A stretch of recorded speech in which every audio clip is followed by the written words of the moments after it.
Hozir siz eshitadigan hikmat umringiz davomida eshitganlaringiz orasida eng zo'ri bo'lishi mumkin.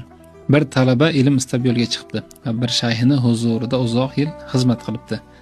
Shu vaqt oralig'ida 4000 ga yaqin hikmat o'rganibdi. Ilmi ma'lum bir darajaga yetgach, izn so'rab ketmoqchi bo'lganida ustoz aytibdiki, "Istaysam men senga bir hikmat o'rgataman." Shu paytgacha o'rgangan 4000 tani hammasini tarozida bosib ketadi. Albatta, o'rgating ustoz degan aytgan ekanki, tasavvur qil, bir cho'ponni huzuriga bording. Uni iti birdaniga kelib senga yopishdi. Sen it bilan talashadigan bo'lsang, u yog'ingdan tishlaydi, bu yog'ingdan tishlaydi, it bilan teng kelganing qoladi xolos. Lekin cho'ponga yuzlansang, u bitta ishora bilan itni jim qilishi mumkin. Sen bolam, bu hayotda Alloh taoloning yerdagi itlari bilan talashib tortishma.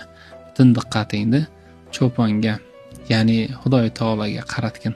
Unga yuzlan, jami boshingga kelajak sinovlarni, senga yopishajak itlarni tek qo'yadi.